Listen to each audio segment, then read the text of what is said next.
Malia and Sasha, under the strangest of circumstances, you have become two amazing young women.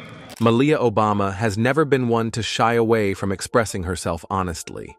This is seen in the films she has written and directed, and now she has done it once again by co-producing the debut episode of her mother's podcast. In this episode, Michelle Obama and her brother Craig Robinson talked about the hidden struggles they faced within their families and how the problems could have played out much differently. What secrets did they reveal? We don't have all the answers, I mean, this show isn't about us being experts at anything other than the lives that we've lived. And why was Malia involved in the production? Join us as we unravel the family's deepest revelations from this episode. Long-standing tensions in the family. While her parents always tried to give a positive public outlook, Malia was the one who would only give a fake smile whenever she stood next to her parents. On her own, Malia prefers to live a more balanced and honest life, even though it might often bring too much attention to her family's private issues. There have been many times when Malia tried to break the mold of being the perfect daughter in a perfect family, like the time she was seen using a cigarette at the Lollapalooza festival, and much more. Now, she has stepped out of the mold once again by showing more details about the struggles her family deals with. And as we shall see, what she revealed was so surprising that it unintentionally sparked rumors about her parents' divorce. As far as most people know, the divorce rumors only started when Malia's mother, Michelle Obama, stopped showing up with her husband at important events such as Jimmy Carter's funeral and the current president's inauguration. In the middle of this problem, Michelle only made the rumors worse when she opened up about her marriage struggles with Barack in much more detail than she did in her book that was released over 5 years ago. She did this on March 12th in her debut podcast episode with her older brother Craig Robinson, and the details revealed made people question whether she was on good terms with her husband, as the social media posts would have them believe.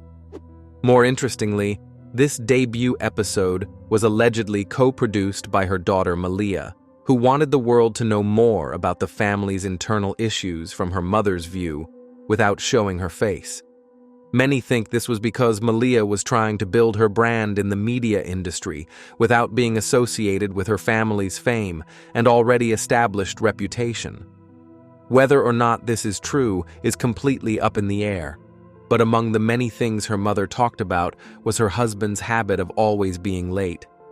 Michelle talked a lot about how his strong ambitions forced her to become a politician, even though it was something she never wanted.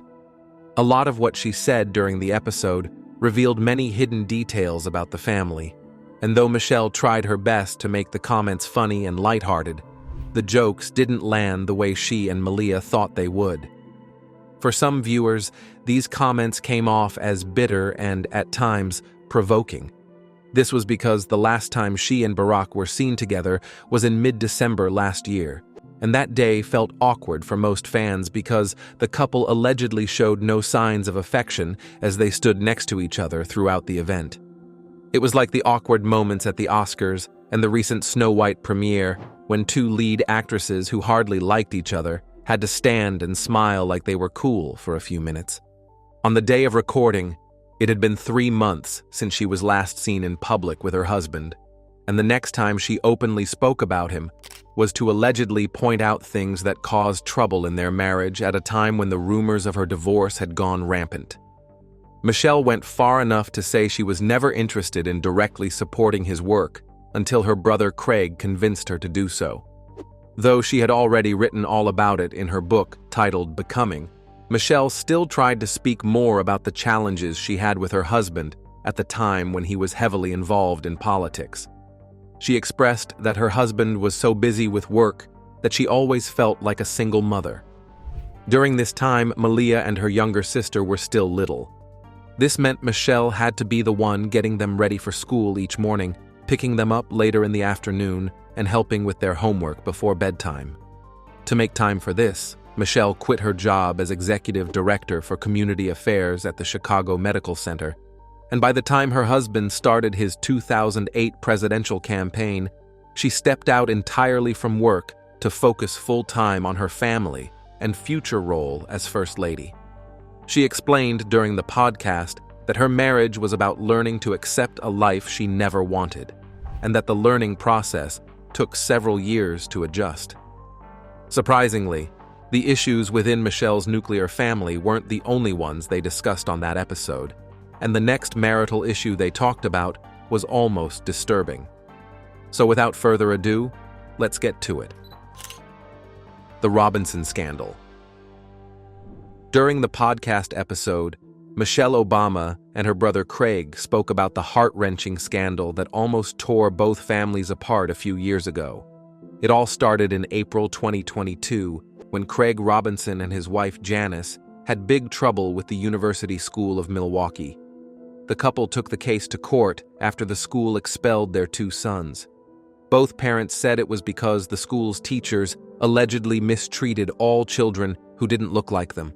The school, however, insisted that it was because both parents were known to be disrespectful to its leaders and staff members during private meetings and public conferences. Of both parents, Craig was the most invested in this case, so he spent long hours and huge sums of money working with legal teams to make it work. What he allegedly didn't know was that it was causing much bigger problems within his family. Though his wife Janice was also passionate about protecting their children's public image, she worried that her husband's aggression with the case was only doing more harm to the family. With the ever-gazing eyes of the media on his wife and children, life as a family only got harder as the battle in court progressed. According to Craig, married life slowly turned into a nightmare as their slight differences in how to approach the situation later grew into heated quarrels. With the harshest words, the couple fought every day as their children watched with growing discomfort. Janice allegedly complained he was focusing more on the case than helping his family, and by the end of the year, the situation had gotten so bad that they hardly talked anymore. By early 2023, they no longer got along, and Janice wanted a divorce. Keep in mind that they had been married for almost 20 years at that point, and the divorce was settled later that year. Looking back at what happened, Craig admitted to his sister that he could have handled the situation much differently by being more open about the problems they were going through. Michelle had done so through her memoir in 2019, and it helped her vent out her earliest frustrations before they grew into something ugly. She agreed with this before saying that she and her husband have been through a lot of struggles, but have thrived as a couple because they had always been open to those close to them about the hardships they faced as a family. Speaking of family dynamics, this episode brought back memories that involved yet another member of the bigger family. This time, it had to do with her husband's family, particularly with his half-brother Malia Obama. What was his story about, and what problems did he have with the former president? This is where it gets interesting. The forgotten half-brother. Michelle's family came under the spotlight back in 2020 when her husband's half-brother Malia Obama stepped out with shocking news for the world. In a difficult interview with the New York Post, Malik pulled no punches in describing how he felt about his half-brother. He used to be good, but I think since he's become the president, he's changed. Why? I can't reach him. Going so far as calling Barack a cold snob for becoming rich and forgetting his struggling family back at home. What was the story behind this? You see, Malik and Barack shared the same father, but had different mothers. Malcolm was born and raised in Nairobi, Kenya, while Barack was born in Hawaii, USA. Even though they lived very far from each other, they frequently called and supported one another. Malik even served as Barack's best man during Michelle's wedding back in 1992, but everything changed when he found success in politics, and by the time he became president in 2009, they hardly talked anymore. According to Malik, their relationship only began to struggle when Barack started getting obsessed with politics. Because of his newfound passion, Malik increasingly felt sidelined and avoided by his half-brother. Malik's growing loneliness slowly faded away when he looked around and found out he wasn't the only one being treated this way. Other family members, according to him, felt sidelined as well. Malik said during the interview that his younger half-brother quickly grew rich and became a snob, changing from a humble and charismatic fellow to the kind of person who demands worship from those who aren't up to his level. Malik described himself as someone who refused to accept that. He wanted to keep seeing Barack as a younger brother, not as a superior giving orders all the time, even to members of his family. When the tensions became a full-blown fight, it happened just a few weeks after his inauguration in 2009. Before then, they had agreed to support their late father's charity foundation. But the tensions got to breaking point when Barack allegedly renounced the agreement and asked Malik to shut down the entire project because he didn't want to be associated with it after becoming the president. Malik refused, and his younger brother kept insisting until what started as a formal talk on the phone quickly became a heated debate. Things got worse in 2014 when their Aunt Zaituni passed away. A lot of money was needed for funeral expenses, most of which Malik couldn't afford at the time. The total cost was over $20,000, and according to Malik, when he asked Barack for help with the expenses, all he contributed was $5,000, leaving the family to handle the rest.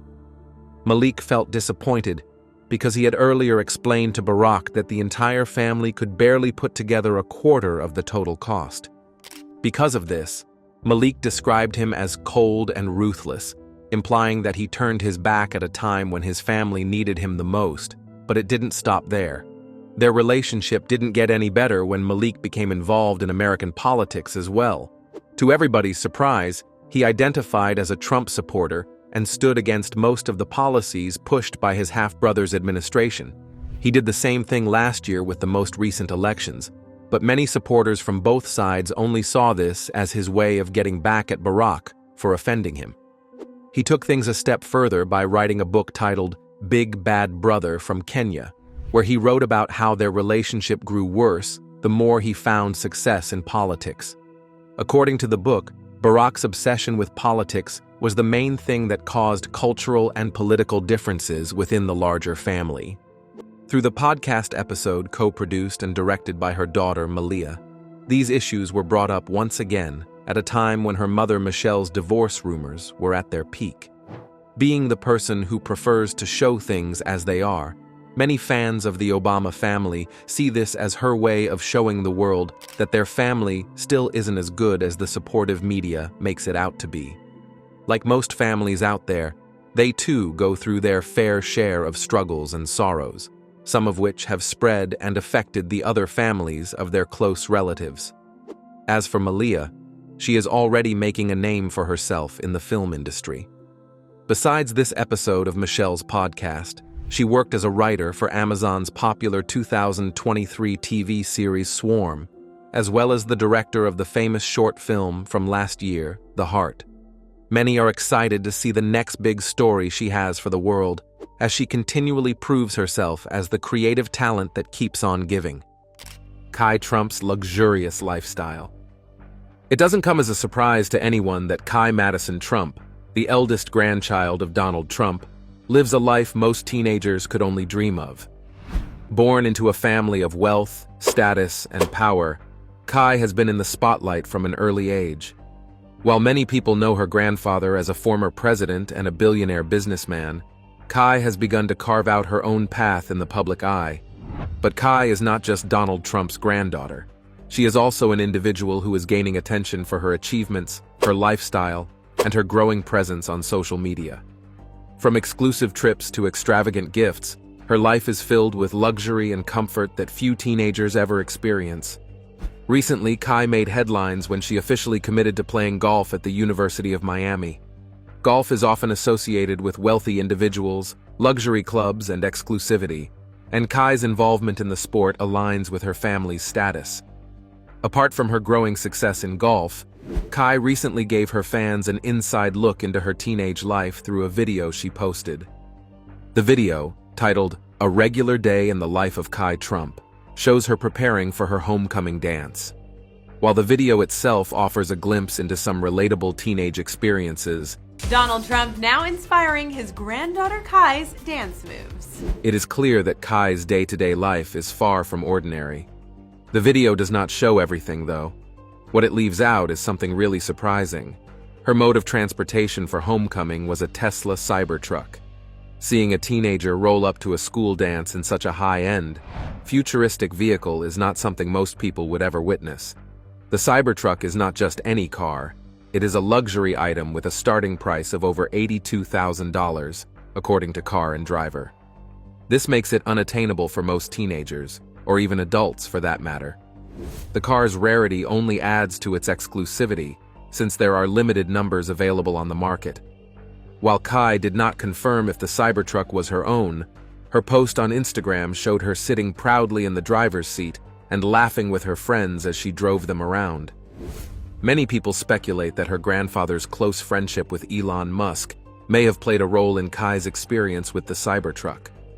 Elon Musk is the founder of Tesla and SpaceX, and his connection to the Trump family is well known. Although there is no confirmation that Donald Trump had a hand in securing the Cybertruck for Kai, their relationship likely made the vehicle's appearance at homecoming much less surprising. This is not the only time Kai has enjoyed the perks of her family's connections. She and her family were given front-row seats to witness a SpaceX Starship launch at the SpaceX Starbase in Texas. I want to do that so bad. To get Mars colonizer, planet colonizer. The trip to the SpaceX launch was nothing short of extraordinary. Kai and her family traveled to the event on Trump Force One, Donald Trump's private jet. While most people would never get the opportunity to watch a rocket launch up close, Kai was not only there but also treated to a catered lunch at the SpaceX facility. She even got some personal insights into Elon Musk's life during her visit. That's not all. Apart from cars and SpaceX trips, Kai's social media posts provide a closer look at how she spends her time and enjoys the luxuries of her life. In 2019, for example, she shared photos of herself taking scuba diving lessons in West Palm Beach, Florida, alongside her father, Donald Trump Jr. The photo shows that even her hobbies are unique and lavish. Scuba diving lessons, especially in exclusive locations like West Palm Beach, are not something the average teenager gets to experience. It is another reminder that Kai's upbringing is unlike any other. When she is not soaking up the sun in Florida, Kai and her family are often seen hitting the slopes in Aspen, Colorado. Aspen is one of the most famous and expensive ski destinations in the United States, known for attracting celebrities, billionaires, and the ultra-wealthy. Judging by her father's birthday post for her, the family has been skiing in Aspen for many years. For Kai, vacations are not simple trips to the beach or family road trips. Instead, they are carefully planned experiences in exclusive, beautiful locations that are designed for people who live a life of luxury. Kai's taste for luxury does not stop at vacations or cars. Kai's other indulges immediate family's influence on her lifestyle. Her love for fashion has also been on full display, particularly during major family events. One example of this came during this year's election night when Donald Trump won his second term as president. You do one big family shot. Everyone good with flash? That's Dark Maggot does that. All right, here we go. 3, 2, 1. One more. Kai posted a YouTube vlog documenting her preparations for the big night. The video showed her getting her hair and makeup done professionally, which is far from what most teenagers do before an event. While she struggled to pick out a dress at first, Kai ultimately chose a simple yet dazzling black tank dress from Nordstrom. Although the dress itself was modestly priced at around $60, the rest of her outfit showed her expensive taste. Kai wore a pair of Badgley Mishka heels, a brand known for its luxury designs, which appear to be one of her favorites. But the most impressive part of her ensemble was her Rolex watch. The watch, valued at around $7,000, is a clear symbol of the kind of wealth and privilege Kai has grown up with. Interestingly, it seems to be the same Rolex she wore during her speech at the Republican National Convention. Her ability to blend affordable items with luxury accessories shows that while she enjoys the finer things in life, she also has a sense of style that resonates with her audience. It's really obvious why Kai can sustain this luxurious lifestyle, but how does her immediate family influence it exactly? Let's find out. Kai lives a life influenced by the privilege of her immediate family. From the moment she was born, Kai was surrounded by wealth, status, and opportunities that most people could only dream of. Her family's name alone carries enormous weight, opening doors to luxurious experiences and exclusive events. At the heart of Kai's life are her parents, Donald Trump Jr. and Vanessa Trump. The day after news broke that the president's oldest son, Don Jr., is getting a divorce, many are wondering what caused the split. Who have played a major role in giving her access to such a comfortable and glamorous lifestyle. Her father, Donald Trump Jr., is one of the most well-known members of the Trump family. As the eldest son of Donald Trump, he has been in the public eye for most of his life and is deeply involved in the family business, the Trump Organization. His success as a businessman has allowed him to provide a lavish life for his children, including Kai. Whether it's vacations, sports, or hobbies, Donald Trump Jr. has ensured that Kai and her siblings experience the very best. Donald Trump Jr. has also introduced Kai to other unique and expensive hobbies, like scuba diving. While Kai's father plays a major role in her lifestyle, her mother, Vanessa Trump, also has a huge influence on her upbringing. Vanessa, who was married to Donald Trump Jr. for over a decade, comes from a background of beauty and success. She is a former model and actress, which means Kai grew up with a mother who understood fashion, style, and how to carry herself in high society settings. Vanessa's presence in Kai's life has likely helped shape her love for fashion and her sense of style, which can be seen in her public appearances and social media posts. Of course, Kai's lifestyle would not be what it is without the influence of her grandfather, Donald Trump. As a billionaire businessman and former president of the United States, Donald Trump's success has created a foundation of wealth and status for his entire family. Kai, as his eldest grandchild, has benefited enormously from this. Her grandfather's name alone gives her access to opportunities and experiences that are out of reach for most people. With Donald Trump returning to the White House, Kai's life is set to become even more glamorous. Keep watching to see how this could happen. Future possibilities for Kai after Donald's win. Kai Madison Trump is likely to have many new opportunities and experiences after her grandfather's return to the White House. Former President Donald Trump's return to the White House upends the many criminal investigations and convictions he's faced over the last 4 years. With Donald Trump winning this year's election and becoming president once again, Kai's life could become even more glamorous and public than it already is. Having spent much of her childhood in a family known for power, wealth, and influence, Kai is already familiar with being in the spotlight. Now, with her grandfather back as president, her future possibilities seem even bigger and more exciting.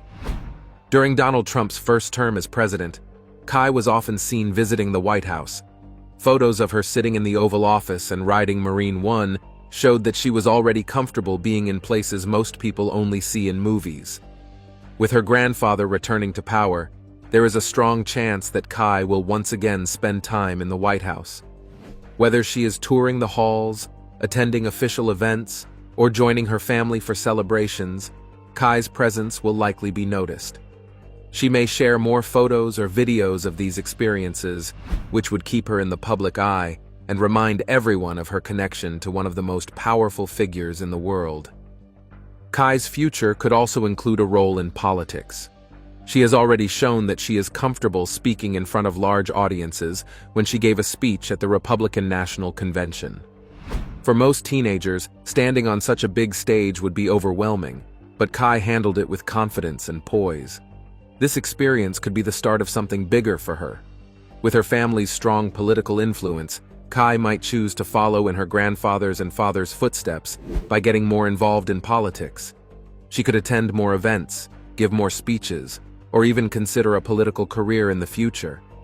Another possibility for Kai is continuing to grow her presence on social media. She already has a following on platforms like Instagram and YouTube, where she shares glimpses of her life. Whether she is posting about school dances, family vacations, or special events, people are interested in what Kai is doing. With her grandfather returning to the White House, her social media presence could grow even more. She might choose to share behind the scenes looks at the White House, political events, or luxurious family gatherings. This would allow her to build a larger audience and possibly turn her social media into something even bigger, like a career. Kai's future may also involve more unique and exclusive opportunities that come from being part of the Trump family. Her grandfather's connections and influence mean that doors will continue to open for her. Whether it's attending high-profile events, meeting influential people, or receiving luxurious gifts, Kai's life will likely remain full of extraordinary experiences. These opportunities could help her pursue any path she chooses, whether it's sports, fashion, business, or politics. No matter what she decides to do, one thing is clear. Kai's life will continue to be shaped by the wealth, power, and connections of her family. Early years of Queen Camilla. Camilla Rosemary Shand was born on July 17, 1947, at King's College Hospital in London. Her family lived between their 18th-century house, The Lanes, in Plumpton, East Sussex, at a London home in South Kensington, and although Camilla's family was not entirely related to the royal families, they lived quite comfortably and were living as upper middle class. This might be as a result of her mother's grandmother, Alex Capel, who was one of the mistresses to King Edward VII. Her parents were Major Bruce Shand, a former British Army officer who turned into a businessman, and her mother, the Honorable Rosaline Cubitt, the daughter of Roland Cubitt. Camilla had two siblings, a younger sister named Annabelle, and a younger brother named Mark Shand. As a child, Camilla enjoyed reading. This was all thanks to her father's influence. It was said that Camilla was an avid reader and was always seeking to learn different things every day. When she finished school in Switzerland, Camilla wasn't still satisfied. Her immense love for the French language pushed her to travel to Paris so she could be fluent in it. Over 6 months, Camilla was devoted to fulfilling her dreams of being fluent in French. It took her 6 months to complete her tuition at the University of London Institute in Paris. Then, in 1965, she was a debutante in London, where she finally moved to and worked as a secretary. Well, Camilla wasn't exactly the type that was diligent in her workplace, having been fired in her workplace for coming late after spending the night before partying. In the coming years, this is where Camilla first met her soon-to-be fiancé and husband. Stay with us, as we reveal more. Now, you might be thinking if it was Prince Charles that it was Camilla's first lover and husband. Well, the answer is both yes and no. You see, Camilla Shand and Prince Charles first crossed paths in the 1970s at a polo match. It just wasn't by chance the two crossed paths. But you see, when fate is set to take place in intertwining soulmates together, it can go as far as aligning childhood preference to make sure one way or the other these two meets. You see, as a child, Camilla was fond of animals. She had pets like cats and dogs, but she also had a soft spot for horses and was always riding them. She was an expert whenever she rode after getting to some certain age.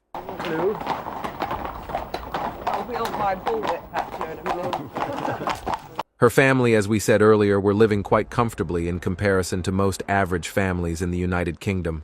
Fortunately, Prince Charles had a thing for horses too, and soon it became a habit for these two. I hope you get the picture. Let us continue. Although it was a coincidence these two met, it was still fated. If not, how was it going to be possible two people who don't have a thing for horses would meet at a polo match? At the time they met, Camilla was 23, just a year older than Prince Charles. When she saw Prince Charles, she immediately approached him with a bold opening line, referencing the relationship between Prince Charles's great-grandfather and her mother's grandmother. Her words exactly were, "My great-grandmother was the mistress of your great-great-grandfather, so how about it?" Well, she wasn't a rebel, she wasn't a wimp either, and as she saw it, she felt. Camilla's sheer attitude and confidence was an eye-opener for Charles, he said. It was allegedly love at first sight, and the couple began a relationship that he has described as blissful, peaceful, and mutually happy. Their connection was instant, as they bonded quickly, and with time they started to note they both surprisingly shared the same interest in a lot of things. So many people believe that the man who will be our king was a horrible man who was always obsessed by this woman. As good as their love story was starting to look, life had other plans to it, and their timing was a bit earlier than how fate had planned. This was because Prince Charles was about to go on a naval career, and Charles' royal family didn't quite see Camilla as an ideal partner for Charles. But why? Prince Charles's family didn't see Camilla as a suitable match to the heir of the throne, and this wasn't due to things like looks, her personality, or any of that. Their reasons revolved around Camilla's lack of aristocratic background. And that in 1975, the Queen, who didn't want to blame her son for being in an adulterous relationship, said that she would never have Camilla Parker Bowles in the same room as her ever again. However, many of those around Charles wanted the prince to wed someone with the highest aristocratic pedigrees. Another reason was because of Camilla's romantic history. Charles's family went as far back to her past relationship as yet another reason why they couldn't be together, saying she was too experienced, and because her past relationships were public, it was difficult for Camilla to pretend as though she was pure and fit to be brought in as a wife to Charles. So, what did Charles and Camilla do?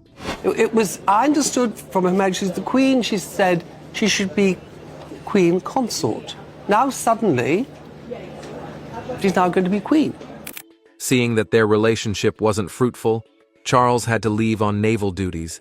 This forced Camilla to move on, and soon a new suitor came in of the name Andre Parker Bowles, who was then a guard officer. The two soon got married, and their marriage was seen as appropriate within their social circle and status.